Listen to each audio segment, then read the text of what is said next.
नमस्कार बच्चों, एक बार फिर से आप सभी का स्वागत है आपका अपने इस यूट्यूब चैनल एजुकेशनल गैलरी में। इस वीडियो में बच्चे क्लास 10 एनसीईआरटी चैप्टर 5 का पीरियडिक क्लासिफिकेशन ऑफ एलिमेंट को स्टार्ट कर दिए थे। ये मेरा वीडियो नंबर 2 है। वीडियो नंबर 1 में हमने जो चैप्टर का स्टार्टिंग था डोवेर्नियर ट्रायड वगैरह सब अर्ली क्लासिफिकेशन एलिमेंट को जो क्लासीफाई करने का जो अर्ली शुरुआत में क्या क्या कोशिश किया गया था वो सब हम देख चुके हैं। डोवेर्नियर ट्रायड, न्यूलैंड लॉस ऑफ एक्टेज, ये सब हम न्यूलैंड के अष्टक सिद्धांत सबको अच्छे से बच्चे हमने पूरे को डिस्कस किया है। ये मेरा वीडियो नंबर 2 है। क्वेश्चन भी सॉल्व करवा दिए हैं, आप जाके वीडियो नंबर 1 देख सकते हैं। डिस्क्रिप्शन बॉक्स में लिंक होगा बच्चे, वहाँ जाके देख सकते हैं। मेंडलीव पीरियडिक लॉ भी स्टार्ट कर दिए थे, मेंडलीव क्या क्या काम किया था, और ये स्टेबल तक हमने अच्छे से समझ चुका था। ओके, आज हम पढ़ेंगे achievement of Mendeleev's periodic law. Mendeleev's periodic table का क्या उपलब्धियां थी, क्या खास बात था, मेंडलीव ने क्या क्या काम किया था, उसके बारे में हम आज के इस वीडियो में अच्छे से पढ़ेंगे बच्चे। एक एक लाइन को हिंदी में बताएंगे, बने रहे अंत तक। आप पूरे चीज़ को अच्छे से हिंदी में समझाएंगे। बहुत ही इंपॉर्टेंट चैप्टर है ये, फ्यूचर में तो काम देगा ही। चाहे 11th आप बीएससी कर लेते, सॉरी 11th यदि आप साइंस लेते हैं तो उसमें काम पड़ेगा ही, चाहे मैथ लेते हो या बायोलॉजी लेते हो। और नहीं तो अगर ग्रेजुएशन अगर केमिस्ट्री से करते हैं तो बच्चे वहाँ के लिए तो बहुत इंपॉर्टेंट है ही। बहुत सारे बच्चे ग्रेजुएट हो जाते हैं लेकिन उसको तो एलिमेंट का नाम वगैरह सब पता नहीं होता है, ठीक। तो यूनिवर्सिटी में जाके उनको डांट खानी पड़ती है, वो अच्छी चीज़ नहीं है। तो आइए हम एक एक चीज़ को अच्छे से पढ़ लें, समय है तो अच्छे से पढ़ें, ठीक है। आइए स्टार्ट करते हैं। Achievements of Mendeleev periodic table. Mendeleev periodic table का क्या क्या उपलब्धियाँ हैं वो देखते हैं। While developing the periodic table, there were few instances where Mendeleev had to place an element with a slightly greater atomic mass before element with slightly lower atomic mass। कह रहा जब पीरियडिक टेबल मेंडलीव बना रहा था तो कभी कभी ऐसा स्थिति सब उसके सामने आ गया कि जो हायर एटॉमिक मास था बच्चे, ग्रेटर एटॉमिक मास था, उसको लोअर एटॉमिक मास से पहले रखना पड़ा।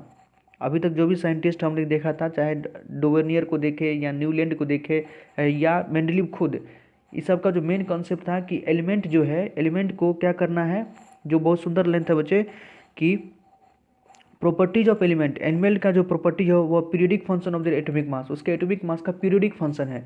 मतलब मास जैसे ही बढ़ेगा तो उसका प्रॉपर्टी भी ऐसे ही, मतलब खास मास के बाद ही, कुछ स्पेशल मास के बाद ही, खास नंबर के बाद ही उसका जो प्रॉपर्टी है आपस में रिपीट करेगा, पीरियडिक फंक्शन। ओके, लेकिन यहाँ पर क्या मेंडलीव के सामने दुविधा आ गया था कि कुछ कुछ जो एलिमेंट था जो ग्रेटर एटॉमिक मास वाले था उसको लोअर एटॉमिक मास से पहले रखना पड़ रहा था, जो आपको एग्जांपल में दिखाया है, टेबल में भी दिखाया है बच्चे। टेबल में अगर फोर्थ पीरियड आप देखते हैं, आपके पास एनसीईआरटी बुक है, वहाँ देख सकते हैं जो फोर्थ पीरियड में है वहाँ कोबाल्ट और निकेल है। सबसे राइट साइड में देखिए फोर्थ पीरियड के फर्स्ट सीरीज सेकेंड सीरीज, जहाँ फर्स्ट सीरीज सेकेंड सीरीज लिखा है, जहाँ आयरन के बाद कोबाल्ट और निकेल लिखा हुआ है, तो कोबाल्ट का एटॉमिक मास देखिए बच्चे वो ज़्यादा है, निकेल का कम है, लेकिन निकेल को बाद में रखा गया है। कम वाले को पहले रखना चाहिए और ज़्यादा वाले को बाद में, लेकिन उल्टा किया हुआ है। तो उसको कारण बता रहा आगे, the sequence was inverted so that element with similar properties could be group together. मतलब ये सीक्वेंस को इसलिए उल्टा करना पड़ा ताकि जो प्रॉपर्टीज, सिमिलर प्रॉपर्टीज वाले एलिमेंट साथ आ सके। ओके, फॉर एग्जाम्पल, जैसे एग्जाम्पल बता रहा है, कोबाल्ट का एटॉमिक मास 58.9 है, अपीयर्ड बिफोर निकेल, जो निकेल से पहले रखा गया, जो आपका टेबल में भी दिखा रहा है। आइए हम देख लेते हैं टेबल में। देखिए बच्चों, कोबाल्ट का 58.93 है, निकेल का 58.71 है, ठीक। निकेल का एटॉमिक मास कम है तो निकेल को पहले होना चाहिए था, कोबाल्ट को बाद में होना चाहिए था, लेकिन प्रॉपर्टी देखा गया, यहाँ प्रॉपर्टी देखा गया कि कोबाल्ट का प्रॉपर्टी मैच करता है किसी आयरन से ज़्यादा मैच करता है, इसलिए उसको आप मतलब पास में रखा गया। ओके, तो ये इसके सामने कुछ दुविधा आई। आगे देखते हैं। Further Mendeleev left some gap in periodic table instead of looking upon this gap as defect. Mendeleev ने कुछ क्या किया कि कुछ गैप पीरियडिक टेबल, वो जो अपना पीरियडिक टेबल बनाया था, बीच बीच में कहीं कहीं कुछ गैप छोड़ दिया। उस गैप में उसको कोई दोष नज़र नहीं आया, डिफेक्ट मतलब दोष नज़र आना चाहिए, कोई गैप क्यों छोड़ रहे हैं, जब पीरियडिक टेबल बना रहे हैं तो फिर आप स्पेस क्यों छोड़ रहे हैं, सीक्वेंस में बनाइए। लेकिन मेंडलीव को एकदम भरोसा था। Mendeleev boldly predicted the existence of some element that had not been discovered at that time. Mendeleev named them by prefacing. Mendeleev को ऐसा पूरा भरोसा था कि कुछ न कुछ एलिमेंट अभी भी जो डिस्कवर्ड नहीं हुए, बाद में डिस्कवर्ड होंगे, उसका पोजीशन ये होगा, जो भी गैप वो छोड़ रहा है उसको इसी पोजीशन में फिल किया जाएगा। मेंडलीव को एकदम बोल्डली, इस प्रकार से मतलब भरोसा कह सकते हैं बच्चे। और ये बाद में जो डिस्कवर्ड हुआ सही हुआ, जहाँ मेंडलीव ने गैप छोड़ा था वहीं पर वो जाके फिट हुआ। वही बता रहा है, Mendeleev named them bye, Mendeleev जो स्पेस छोड़ा तो उसका नाम क्या दिया, प्रीफेसिंग ए संस्कृत न्यूमेरल, संस्कृत का एक जो शब्द है टर्मिनोलॉजी है इक्का, इक्का मतलब 1 to the name of preceding element, उससे पहले जो एलिमेंट आ रहा था, जो भी एलिमेंट डिस्कवर्ड होगा उससे पहले जो डिस्कवर हो चुका था उसके नाम में इक्का लगा दिया। Okay, in the same group, उसी ग्रुप में। फॉर इंस्टांस, जैसे आपको उदाहरण दे रहा है स्कैंडियम गैलियम जर्मेनियम, जैसे उदाहरण दे रहा है बच्चे कि स्कैंडियम गैलियम जर्मेनियम उसमें डिस्कवरी नहीं हुआ था, डिस्कवर्ड लेटर, बाद में डिस्कवरी हो गया था, लेकिन इसका प्रॉपर्टीज है, प्रॉपर्टीज इस सब का प्रॉपर्टीज किसके सिमिलर था, सिमिलर टू इका बोरॉन। बोरॉन किसके सिमिलर था, बोरॉन आपके सिमिलर है आपके स्कैंडियम के, इका एल्यूमिनियम, एल्यूमिनियम सिमिलर है गैलियम के, और इका सिलिकॉन, इका सिलिकॉन जो सिमिलर है आपके इका जो जर्मनियम था वो इका सिलिकॉन के सिमिलर है respectively. The properties of Ica aluminum predicted by Mendeleev and those of the element gallium which was discovered later and replaced Ica aluminum are listed as follows। कहा जो प्रॉपर्टीज मेंडलीव ने बताया था कि इक्का aluminium का जो प्रॉपर्टी वो मन में सोचा था, चाहे उसका एटॉमिक मास को रिलेटेड हो या उसका ग्रुप नंबर को रिलेटेड हो, प्रॉपर्टी किससे मैच करेगा, हु बहू जब भी ये एलिमेंट डिस्कवर्ड हुआ, जो इका एल्यूमिनियम किसका नाम था बच्चे, गैलियम का, ध्यान रखें सबका रिस्पेक्टिवली नाम दिया है, आप देख ले। इका बोरॉन, इका बोरॉन किसका नाम था, स्कैंडियम का, इका एल्यूमिनियम गैलियम का, और इका सिलिकॉन जर्मीनियम का। पूछ सकता है कि ये नाम किसके प्रीफिक्स में लगाया गया था, तो आपको ध्यान रखना है, अंडरलाइन कर ले अच्छे से और नोटबुक में भी लिख ले। देखिए बच्चे यहाँ एक जैसे एक का प्रॉपर्टी दिया हुआ है इका एल्यूमिनियम गैलियम, गैलियम के स्थान पर इसने क्या नाम रख दिया था, इका एल्यूमिनियम, की एल्यूमिनियम के जैसा ही उसका प्रॉपर्टी होगा। देखिए इका एल्यूमिनियम का उसने जो सोचा था एटॉमिक मास 68, और जो गैलियम डिस्कवर हुआ तो उसका निकला किसका एटॉमिक मास 69, तो हल्का रिजेंबल कर रहा है, कुछ का अंतर है। उसने कहा कि ऑक्साइड का फॉर्मूला क्या होगा E2O3, और एकदम हुआ फॉर्मूला भी Ga2O3। क्लोराइड का फॉर्मूला क्या होगा ECl3 और GaCl3, तो मतलब पूरा का पूरा रिजेंबल कर रहा था। तो ये जो मेंडलीव का भविष्यवाणी था बिल्कुल सही हुआ। This provided convincing evidence for both the correctness and usefulness of Mendeleev's predictable, मतलब ये एकदम बहुत कन्विंसिंग, एकदम क्या कह सकते हैं कि सत्य हुआ, मेंडलीव जो बात बोला था बिल्कुल ही प्रेडिक्टेबल के लिए सिद्ध सत्य साबित हुआ। फर्दर आगे, it was the extra ordinary success of Mendeleev prediction that led chemist not only to accept predictable but also recognize him as the originator of the concept on which it is based। बाद में जब scientist को कुछ भरोसा होने लगा इस पर कि हाँ कि इसने जो भी प्रिडिक्शन किया था वो सब अच्छा साबित हुआ, तो बहुत सारे केमिस्ट को इस पर भरोसा होने लगा कि ये जो कंसेप्ट यूज़ किया हुआ है प्रिडिक्टेबल बनाने का एकदम शानदार है, बेहतरीन है, और इसका कोई तोड़ नहीं है, मतलब कोई लिमिटेशंस नहीं है, कि अभी तक जो प्रिडिक्टेबल हम लोग देख रहे हैं वो बढ़िया प्रिडिक्टेबल है, मेंडलीव ने बनाया है। Noble gas like helium, neon, argon have been mentioned in many constant before this. उससे पहले जो कुछ नोवल गैस डिस्कवर्ड हुआ था उसको भी स्पेस दिया गया था, लेकिन मेंडलीव ने क्या किया कि इसके लिए एक अलग ग्रुप ही बना दिया था, अलग ग्रुप ही बना दिया था कि ये अगर आएगा भी या तो पूरा डिस्कवर्ड नहीं हुआ तो उस समय, और अगर डिस्कवर्ड होता भी है पूरा तो इसके लिए एक अलग ग्रुप ही बना दिया ताकि जो प्रिडिक्टेबल है उसको कोई छेड़छाड़ ना किया जाए। These gases were discovered very late, बहुत बाद में इसके आविष्कार हुआ। They are very inert and present in extremely low concentration. अब कुछ थे भी थे तो बहुत इनर्ट थे और बहुत लो कंसनट्रेशन में मौजूद थे। इनर्ट मतलब क्या बच्चे, किसी से रिएक्शन ही नहीं करता है, तो जल्दी आप जो आदमी किसी से मेल जोल ही नहीं रखता है तो लोग उससे तो उसके बारे में तो कोई जान ही नहीं पाता है। विद्यालय में आप किसको जानते हैं, जो या तो बहुत ज़्यादा बदमाश हो या बहुत ज़्यादा पढ़ने में अच्छा हो या कोई चीज़ ज़्यादा रहता है, कोई एक्सेस कोई चीज़ करता है, उसी को सब जानता है। जो डल की तरह रहे, मतलब किसी से कोई मतलब नहीं रहे, तो उसको कोई नहीं जानता है। इनर्ट गैस के साथ भी यही था, वो रिएक्शन ही नहीं करता है, अपना कहीं पड़ा हुआ है और लो कंसंट्रेशन में था, तो उसकी डिस्कवरी बहुत बाद में हुई। Atmosphere, one of the strength of Mendeleev predictable was that when these gases were discovered they could placed in a new group without disturbing the existing order. Mendeleev के predictable का एक और खास बात था कि ये अगर नोबल गैस अगर कभी डिस्कवर भी होते हैं, बाद में हुए भी, तो अलग से उसको एक ग्रुप में रख दिया जाएगा, जो एग्जिस्टिंग ऑर्डर है, एग्जिस्टिंग प्रेडिक्टेबल है, उसमें कोई गड़बड़ नहीं होना चाहिए। ठीक, ये तो था अचीवमेंट, उपलब्धियाँ। अब लिमिटेशंस देखते हैं कि मेंडलीव प्रेडिक्टेबल का जो क्लासिफिकेशन था उसका कमियां क्या क्या है, लिमिटेशंस क्या क्या है, कमियां। क्योंकि कमियां कब पता चलता है, कमियां तब पता चलेगा जब इससे कोई बढ़िया काम कर देगा, इससे जो बढ़िया काम किया तब देखा करिए ये काम यहाँ पर है, मेंडलीव ने ये काम तो नहीं कर पाया, इसका मतलब कहीं ना कहीं कमियाँ रह गई। लेकिन जब इसके समय में इसके कंटेम्प्रेरी में कोई था ही नहीं तो सब इसी को वाह वाह करता था, यही बढ़िया है। ठीक है, तो देखते हैं limitations. Electronic configuration of hydrogen resemble that of alkali metal.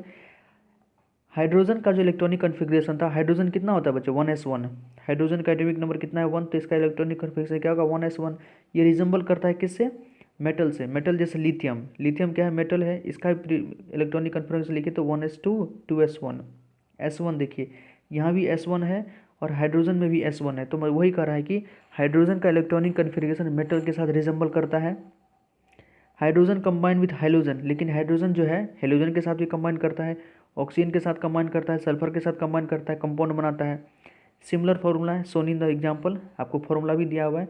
देखिए कि hydrogen, compound of hydrogen, chlorine के साथ रिएक्शन किया, ऑक्सीजन के साथ रिएक्शन किया, सल्फर के साथ रिएक्शन किया, फिर यहाँ पर मेटल के साथ भी रिएक्शन किया, फॉर्मूला भी लगभग रिजेंबल करता है। On the other hand, just like halogen, hydrogen also exists as diatomic molecules. Halogen के साथ तो रिएक्शन करता है मोनोएटॉमिक मॉलिक्यूल के फॉर्म में, लेकिन डायटोमिक मॉलिक्यूल के रूप में भी ये रिएक्शन कर लेता है कभी कभी, and combined with metal and non metal to form covalent compound, और मेटल और नॉन मेटल के साथ रिएक्शन करके कोवेलेंट कंपाउंड बनाता है। तो इसीलिए currently no fixed position can be given to hydrogen, इसलिए उस समय मेंडलीव के पीरियोडिक टेबल में हाइड्रोजन को कोई फिक्स्ड पोजीशन नहीं दिया गया, क्योंकि वो मेटल के साथ भी रिजेंबल कर लेता है, उसका जो प्रॉपर्टीज़ है, और नॉन मेटल के साथ भी। तो पता ही नहीं चल रहा था कि ये मतलब है कहाँ, इसका मतलब पोजीशन होना चाहिए क्या, मेंडलीव के पीरियोडिक टेबल में कोई पोजीशन नहीं दे पाया हाइड्रोजन का, ये बहुत बड़ा उसका मतलब आइसोटोप अथी क्या कहते हैं लिमिटेशंस था। This was the first limitation of Mendeleev periodic table. तो यदि 5 नंबर पे क्वेश्चन आ जाए कि मेंडलीव पीरियोडिक टेबल का जो फर्स्ट लिमिटेशन क्या था, तो हाइड्रोजन का पोजीशन डिटरमाइंड नहीं था, हाइड्रोजन को कोई स्पेशल पोजीशन नहीं दिया गया, ये पहला लिमिटेशन था मेंडलीव के पीरियोडिक टेबल का। He could not assign a correct position to hydrogen in his table. ये लाइन आप लिख सकते हैं कि Mendeleev could not assign correct position to hydrogen, hydrogen को अपने टेबल में कोई करेक्ट पोजीशन नहीं दे पाया। Isotope were discovered long after, उस समय तक आइसोटोप की डिस्कवरी नहीं हुई थी बच्चे, बहुत बाद में आइसोटोप की डिस्कवरी हुई। Mendeleev had proposed his periodic classification of element. Let us recall the isotope of an element have similar chemical property but different atomic mass. Mendeleev ने तो एटॉमिक मास के बेसिस पे तो पीरियोडिक टेबल बना दिया था बच्चे, लेकिन यदि हम आइसोटोप की बात करें, आइसोटोप के बारे में पढ़ेंगे बच्चे। आइसोटोप मतलब क्या, प्रोटोन सेम। आइसोटोप का मतलब होता है प्रोटोन सेम। प्रोटोन सेम मतलब क्या है, एटॉमिक प्रोटोन क्या होता है, एटॉमिक नंबर, तो एटॉमिक नंबर सेम, ऐसा एलिमेंट, ऐसा दो एलिमेंट या दो से ज़्यादा एलिमेंट जिसका एटॉमिक नंबर सेम होगा, एटॉमिक नंबर सेम होगा लेकिन एटॉमिक मास डिफरेंट होगा। एटॉमिक नंबर सेम है लेकिन एटॉमिक मास बच्चे डिफरेंट है, उसी को क्या कहते हैं हम, आइसोटोप। तो एटॉमिक मास डिफरेंट है, अलग अलग एटॉमिक मास है, और एलिमेंट क्या है, जैसे कार्बन का ही आइसोटोप होता है, सुने होंगे आप, कार्बन का होता है, यूरेनियम का होता है, आइसोटोप होगा, मास तो अलग अलग है, तो क्या उसको अलग अलग पोजीशन दिया जाएगा पीरियोडिक टेबल में, है एक ही एलिमेंट, पोजीशन अलग अलग, ये लिमिटेशन, यही गड़बड़ हो गया कि एक ही एलिमेंट का दो पोजीशन कैसे हो सकता है जब आइसोटोप की डिस्कवरी हुई। जिसे देख सकते हैं, consider the isotope of chlorine, chlorine का दो आइसोटोप है, क्लोरीन 35 और क्लोरीन 37। ठीक, दोनों में एटॉमिक नंबर कितना है, 17 ही, दोनों में एटॉमिक नंबर कितना है, 17 है, लेकिन एटॉमिक मास एक का 35 है, एक का 37 है, यही होता है isotope. Would you place them in different slot, क्या आप इसको दो अलग अलग स्लॉट में रखिएगा, because their atomic mass is different, क्योंकि इसका एटॉमिक मास डिफरेंट है। मेंडलीव तो यही कहा था कि एटॉमिक मास अगर अलग अलग है, उसका यही क्राइटेरिया ही था, एटॉमिक मास अलग अलग है तो उसके बेसिस पर उसको अरेंज कर दिया, लेकिन यहाँ एक ही एलिमेंट का दो दो एटॉमिक मास हो गया बच्चे। ठीक, तो क्या इसको अलग अलग स्लॉट में रखे, तो यही लिमिटेशंस हो गया, गड़बड़ हो गया, आइसोटोप के बारे में वो कुछ नहीं बोल पाया। और would you place them in the same position, क्या आप सेम पोजीशन में रख दें, because their chemical properties are the same, क्योंकि इसका केमिकल प्रॉपर्टीज सेम है। देखिए, दस isotope of all element posed a challenge to Mendeleev periodic law, तो जैसे जैसे आइसोटोप की डिस्कवरी हुई तो मेंडलीव के पीरियोडिक लॉ में थोड़ा बहुत गड़बड़ी होने लगा कि इसके बारे में कोई कुछ कहा ही नहीं, तो ये उसका लिमिटेशंस हो गया। Another problem was that the atomic mass do not increase in a regular manner in going from one element to the next. तीसरा चैलेंज क्या था कि एटॉमिक मास के बारे में हम लोग देखे थे बच्चे, कोबाल्ट और निकेल का, कि ये रेगुलर मैनर में इंक्रीज नहीं कर रहा है। रेगुलर मैनर में इंक्रीज करना चाहिए भाई, मतलब इंक्रीजिंग ऑर्डर में होना चाहिए, लेकिन वो प्रॉपर्टीज़ को रिजेंबल करने के लिए नीचे ऊपर मतलब इन्वर्ट भी कर दिया था मेंडलीव, तो ये थर्ड चैलेंज था। तो 3-4 नंबर का आपसे 5 नंबर का पूछ सकता है, तो पहला तो यही लिखेंगे कि हाइड्रोजन का पोजीशन असाइन नहीं कर पाया, आइसोटोप के बारे में मेंडलीव कुछ नहीं बोला। तीसरा बात, जो एटॉमिक मास रेगुलर मैनर में इंक्रीज करना चाहिए था वो रेगुलर मैनर में इंक्रीज ना करके मतलब जिगजैग कर रहा था। So it was not possible to predict how many element could be discovered between two element. तो इससे क्या गड़बड़ी हो सकती है, इससे ये कमियां हो सकती है कि मान लीजिए एटॉमिक नंबर जो इंक्रीजिंग ऑर्डर में नहीं है, कोई 1 है कोई 7 है, ठीक, 1 के बाद तो मान लीजिए 7 रख दिया, 6 5 4 का कोई बात ही नहीं। एक हम आपको उदाहरण दे रहे हैं, तो 1 और 7 के बीच में कितना एलिमेंट है ये किसी को नहीं पता है, बहुत सारा हो सकता है बच्चे, कुछ बच्चे कहेंगे 6 एलिमेंट। तो 1 और 7 के बीच में 6 ही पोजीशन, मतलब 6 ही एलिमेंट का मतलब संभावना है, बहुत सारा है बच्चे। 0.6 0.5 0.4 इस मास का भी तो कोई एलिमेंट हो सकता है। तो बहुत सारा संभावना है, इन्फाइनाइट संभावना है। इसके बारे में भी उन्होंने, मेंडलीव ने कुछ नहीं बोला। तो ये सब कुछ चैलेंजेज है, ये सब ध्यान रखेंगे। ओके, क्वेश्चन को एक साथ ही करेंगे बच्चे हम। फिर है making order of choice the modern periodic table. अब फिर वही है मेकिंग ऑर्डर ऑफ चॉइस, मतलब अव्यवस्थित को व्यवस्थित करना। जो मॉडर्न पीरियडिक टेबल है, अभी का जो आप पीरियडिक टेबल देखते हैं, आप हो सकता है आप अपने जो रूम के वॉलपेपर वॉल में भी लगाए होंगे, या अगला पेज में, नेक्स्ट पेज में ही जो आपके पास वॉल अति पीरियडिक टेबल का जो फोटो बना हुआ है बच्चे, उसके बारे में हम पढ़ेंगे कि मॉडर्न पीरियडिक टेबल जो है अभी ये कैसे बना है, ठीक। तो इन 1913 हेनरी मॉजले, ये भी इंपॉर्टेंट साइंटिस्ट है, जिसका नाम अंडरलाइन कर ले। Henry Moseley show that the atomic number symbolized as Z. इन्होंने क्या बताया कि एटॉमिक नंबर जिसको हम जेड से रिप्रेजेंट करते हैं, याद रखें एटॉमिक नंबर को जेड से रिप्रेजेंट करते हैं। Of an element is more fundamental property than its atomic mass. इसने मॉजले ने बताया, हेनरी मॉजले ने बताया कि किसी भी एलिमेंट का जो सबसे फंडामेंटल प्रॉपर्टी उसका एटॉमिक नंबर है, ना कि एटॉमिक मास। ध्यान रखें, अभी तक जो भी साइंटिस्ट, चाहे डोवेर्नियर हो, न्यूलैंड हो, मेंडलीव हो, सब एटॉमिक मास के बेसिस पे काम कर रहा था। लेकिन जो हेनरी मॉजले आया है, नया साइंटिस्ट है, इन्होंने क्या किया कि जो एलिमेंट का जो है फंडामेंटल प्रॉपर्टी एटॉमिक नंबर से रिजेंबल करेगा, ना कि एटॉमिक मास से। इसने बहुत बड़ी चीज़ बताई थी। Accordingly, Mendeleev periodic law was modified and atomic number was adopted as the basis of modern periodic table, and the modern periodic table can be stated as follows। फिर उसी को, मतलब बस इस चीज़ को ध्यान में रख के हल्का फल्का मॉडिफिकेशन किया। मेंडलीव की पीरियडिक टेबल, मेंडलीव का पीरियडिक टेबल था, ठीक था, उसमें बहुत कम कमियां थी बच्चों, उस सारे कमियों को दूर करके उसी टेबल को फिर से नया रूप में बना दिया गया। Properties of element are periodic function of the atomic number.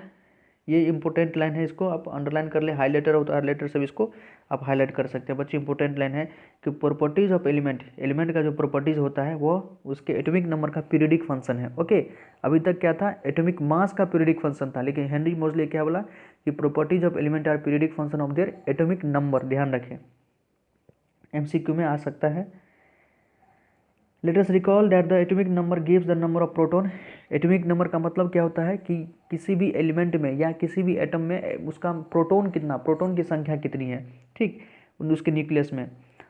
और जितना प्रोटॉन होता है बच्चे, अगर न्यूट्रल एटम है तो इलेक्ट्रॉन की संख्या भी उतनी होगी। न्यूट्रॉन बराबर हो भी सकता है, नीचे ऊपर भी हो सकता है, न्यूट्रॉन को आप बता नहीं सकते, जब तक एटॉमिक मास नहीं पता है न्यूट्रॉन के बारे में नहीं बताया जा सकता है। This number increases by 1 in going from one element to next. Moseley ने जो प्रीडिक्ट टेबल बनाया था उसमें एक एलिमेंट से दूसरे एलिमेंट पे जाइएगा तो एक एटॉमिक नंबर से आपका इंक्रीमेंट हो जाएगा।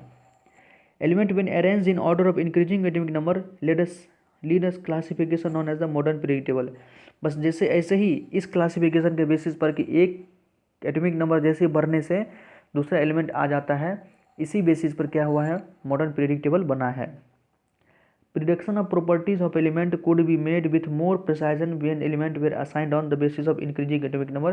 करा prediction of properties of element के प्रॉपर्टीज का प्रिडिक्शन, उसका भविष्यवाणी आप आसानी से कर सकते हैं। और प्रिसाइजन मतलब क्या, बहुत एक्यूरेटली कर सकते हैं, अच्छे से कर सकते हैं जब वो इंक्रीजिंग एटॉमिक नंबर के बेसिस पर बना हुआ हो। ओके, नेक्स्ट देखते हैं बच्चे, ये आपके पास टेबल है, टेबल को अच्छे से देख लीजिए। आप अपने बुक में देखिए बच्चे, टेबल को हम अच्छे से पढ़ते हैं और आपको बताते हैं। As you can see the modern periodic table take care of 3 limitations of Mendeleev periodic table. As you can see the modern periodic table takes care of three limitations of Mendeleev periodic table। The anomalous position of hydrogen can be discussed after we see that the basis of which the position of the element in periodic table depends। कराए जैसे कि आप इस table को देखिएगा तो आपको जो मेंडलीव पीरियडिक टेबल में जो तीन लिमिटेशन देखने को मिला था बच्चे। 3 लिमिटेशंस उसका मेन देखे थे कि हाइड्रोजन का पोजीशन असाइन नहीं था, आइसोटोप के बारे में कुछ नहीं बोल पाया, और रेगुलर मैनर में उसका जो एटॉमिक मास इंक्रीज नहीं कर रहा था। तो वो सब कमियां यहाँ पर आपको दूर होगा, यहाँ पर वो कमियां नहीं मिलेगा। ओके, फिर है position of element in the modern periodic table. Element को मॉडर्न पीरियडिक टेबल में किस प्रकार से रखा गया है, उसका पोजीशन को कैसे कैसे रखा गया है उसके बारे में दिया हुआ देखिए। The modern periodic table has 18 vertical column known as rows. जी मॉडर्न पीरियडिक टेबल में इंपॉर्टेंट लाइन है, अंडरलाइन करेंगे कि मॉडर्न पीरियडिक टेबल में 18 वर्टिकल, वर्टिकल मतलब क्या, ये वाला लाइन बच्चे, ये वाला जो लाइन है आपको 18 लाइन है, ये देखिएगा, ये क्या है आपका, ये आपका है रॉ, क्या है, इसको क्या कहते हैं, ग्रुप कहते हैं, सॉरी इसको क्या कहते हैं, ग्रुप कहते हैं। 18 वर्टिकल रॉ जो है इसको क्या कहते हैं, कॉलम इसको कहते हैं, ग्रुप कहते हैं। 18 ये वाला लाइन जो है बच्चे, इसको क्या कहते हैं, वर्टिकल लाइन को, वर्टिकल कॉलम को क्या कहते हैं आपको, ग्रुप कहते हैं। और 7 हॉरिजेंटल रॉज, इस प्रकार से जो है 7 है, ये क्या है, तो 7 हॉरिजेंटल रॉज है, इसको क्या कहते हैं, पीरियड कहते हैं। आइए देख लेते हैं। देखिए बच्चों, ये पहला ग्रुप है, ये दूसरा ग्रुप है, ये तीसरा है, ये चौथा है, पांचवा है। इस प्रकार से ये जो ग्रुप है ये कितना है, 18 ग्रुप है, ठीक है, वर्टिकल लाइन वाला। और ये हॉरिजॉन्टल लाइन वाला, ये आपका पीरियड है, 7 पीरियड है बच्चे, पहला पीरियड, दूसरा पीरियड, तीसरा, चौथा, पांचवा, छठा, सातवां पीरियड, टोटल 7 पीरियड है। ओके,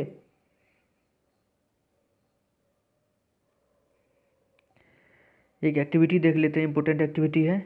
जो इंपॉर्टेंट है बच्चे हम सारा अपने से बता देंगे, जो इंपॉर्टेंट नहीं है उसको हम ऐसे ही थोड़ा लीव कर देते हैं। ये इंपॉर्टेंट है। Look at the group 1 in the modern periodic table. कराए मॉडर्न पीरियडिक टेबल का ग्रुप 1 को देखें, आप बुक में देखें आराम से बच्चे। ग्रुप 1 में आपको मिल जाएगा जो एलिमेंट है, हाइड्रोजन है, लिथियम है, सोडियम है, पोटेशियम है, रुबिडियम है, सीजियम है और फ्रेंसियम है। Okay, and name the element present in it. वही कह रहा है कि उस जो भी एलिमेंट प्रेजेंट है ग्रुप 1 में, उसके एलिमेंट का नाम आप बताएं। तो कौन कौन है, हाइड्रोजन है, लिथियम है, सोडियम, पोटेशियम, रुबिडियम और सीजियम, फ्रेंसियम। ठीक, write down the electronic configuration of first 3 element of group 1। Group 1 के फर्स्ट 3 एलिमेंट का इलेक्ट्रॉनिक कन्फिग्रेशन लिखना है, लिख के बता देते हैं बच्चे। जैसे देख लीजिए,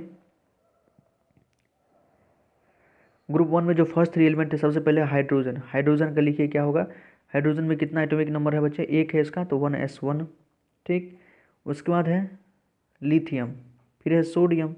लिथियम का एटॉमिक नंबर कितना होता है, 3, तो 1s2, 2s1। ओके, और सोडियम का कितना हो जाएगा बच्चे, 11 होता है, तो 1s2, 1s2, 2s2, 2p6, 3s1। 11 आपको पूरा देना है। देखिए सब के अंत में s1 s1 s1, सब के अंत में बच्चे ग्रुप 1 वाला के साथ जितना भी आउटर मोस्ट में कितना इलेक्ट्रॉन है, 1 है। ये आपको वही बता रहा है कि ग्रुप 1 वाले का जो होगा आउटर मोस्ट, जो भी ग्रुप वाला होगा बच्चे, उसका आउटर मोस्ट जो इलेक्ट्रॉन होगा वो सब सेम होगा। इलेक्ट्रॉनिक कन्फिग्रेशन हम लिख के बता दिया। फिर कह रहा है what similarity do you find in their electronic configuration. उसके इलेक्ट्रॉनिक कन्फिग्रेशन में आपको क्या सिमिलरिटी दिख रहा है, तो सब के अंत में बच्चे एक जो आउटर मोस्ट सेल था उस सब के अंदर में कितना था, एक इलेक्ट्रॉन था, वो हम देखे थे। How many valence electron are present in these 3 element. कितना वैलेंस इलेक्ट्रॉन है, तो सब में कितना था, एक था। बैलेंस इलेक्ट्रॉन मतलब जो लास्ट सेल में इलेक्ट्रॉन उसे वो क्या कहते हैं, आउटर मोस्ट सेल में जो इलेक्ट्रॉन से वो क्या कहते हैं, बैलेंस इलेक्ट्रॉन, तो 1। ठीक, उसी का आंसर दिया देखिए। You will find that all these element contain the same number of valence electron. आप देखेंगे कि जितना भी जिस ग्रुप में देखे थे, एक ग्रुप में सभी के अंदर वैलेंस इलेक्ट्रॉन सेम होगा। Similarly you will find that the element present in any one group have the same number of valence electron. ये सभी ग्रुप में काम करेगा बच्चे। किसी भी ग्रुप को उठा ले, चाहे ग्रुप 18 ग्रुप है बच्चे, किसी भी ग्रुप वाले को उठा ले, एक ग्रुप में जितना एलिमेंट होगा सभी के वैलेंस इलेक्ट्रॉन में जो वैलेंस इलेक्ट्रॉन सभी का सेम होगा बच्चे। चाहे वो फर्स्ट ग्रुप हो, सेकेंड ग्रुप हो, 13th ग्रुप हो, 14th 15th, कोई भी ग्रुप उठा ले बच्चे, 1 से 18 ग्रुप में जो भी एक ग्रुप के एलिमेंट में नंबर ऑफ वैलेंस इलेक्ट्रॉन सभी का सेम होगा। For example element fluorine and chlorine belong to group 17। जैसे फ्लोरीन और क्लोरीन की भी बात करें, फ्लोरीन का कितना एटॉमिक नंबर बच्चे, फ्लोरीन का एटॉमिक नंबर होता है 9। इसका इलेक्ट्रॉनिक कन्फिग्रेशन लिखे तो 1s2, 2s2, 2p5 होता है। ठीक है, 9 इलेक्ट्रॉन है। क्लोरीन कितना होता है, 17 होता है। इसका भी देख ले, 1s2, 2s2, 2p5, 2p6, 3s2, 3p5। तो देखिए यहाँ भी जो आउटर मोस्ट सेल में कितना है बच्चे, 3p5, और फ्लोरीन में भी कितना है, 2p5। ठीक, तो अंतिम में वैलेंस इलेक्ट्रॉन सभी में सेम होगा। अगर एक ग्रुप का है, एक ग्रुप का एलिमेंट है, तो वैलेंस इलेक्ट्रॉन सब में सेम होगा। वही कह रहा है Hence, we can say that group in the periodic table signify an identical outermost cell electronic configuration. On the other hand, the number of cell increases as you go down the group. इसलिए हम कह सकते हैं कि group किसी एक group में किसी भी ग्रुप में outermost सेल में जो इलेक्ट्रॉन होता है वो सेम होता है, बस सेल का नंबर बढ़ जाएगा. अगर नीचे आप जा रहे हैं, ऊपर से नीचे जा रहे हैं तो सेल का नंबर बढ़ जाएगा. जैसे 2p5 था क्लोरीन में कितना हो गया था 3p5, तो सेल का नंबर बढ़ जाएगा लेकिन वैलेंस इलेक्ट्रॉन सेम रहेगा अगर ग्रुप सेम है तो. There is an anomaly when it comes to the position of hydrogen. लेकिन हाइड्रोजन के पोजीशन पे आते तो एक एनोमली देखने को मिलता है, because it can be placed either in group 1 और 17, क्योंकि ग्रुप 1 और ग्रुप 17 दोनों में इसको रखा जा सकता है. फिर देखते हैं activity 5.5. If you look at the modern periodic table you will find that the element lithium, beryllium, boron, carbon, nitrogen, oxygen, fluorine, neon are present in the second period. देखिए बच्चे, ये सेकेंड पीरियड का element बता रहा है कौन कौन है. आराम से बुक देखें. लिथियम है, बेरिलियम है, बोरोन है, कार्बन है, नाइट्रोजन है, ऑक्सीजन है, फ्लोरीन है, नियोन है. सेकेंड पीरियड हम देख रहे हैं. ठीक. Write down the electronic configuration. सभी का इलेक्ट्रॉनिक कॉन्फ़िगरेशन लिखने के लिए कह रहा है. आसानी से लिख सकते हैं बच्चे 1s2 2s2 वाला फॉर्मूला पर. बस आपको एटॉमिक नंबर पता होना चाहिए. जैसे हम आपको एक नाइट्रोजन का लिख के दिखा देते. नाइट्रोजन का एटॉमिक नंबर कितना है 7 है. ठीक. तो 1s2 2s2 2p3 2p3 हो गया. 2 2 4 3 7 हो गया. नियोन का लिखेंगे बच्चे तो 1s2 2s2 2p6 होता है. 1s2 2s2 2p6. ये क्या कह रहा है? Do this element also contain the same number of valence electron. तो अब ये बता रहा है कि क्या है सभी में वैलेंस इलेक्ट्रॉन सेम है. तो बिल्कुल सेम नहीं होगा बच्चे. जैसे दो ही हम अभी देखे थे. नाइट्रोजन में कितना था अंत में 2p3 था. नियोन में कितना था 2p6 था. तो एक में 3 है, एक में 6 है. वैलेंस इलेक्ट्रॉन सेम नहीं है. Do they contain the same number of shells. हाँ, नंबर ऑफ सेल्स सेम होगा. अगर पीरियड सेम है तो number of electron same, number of shells same होगा. लेकिन ग्रुप सेम है तो number of valence electron same होगा. ध्यान रखें, एक बार हम अच्छे से बोल देते हैं.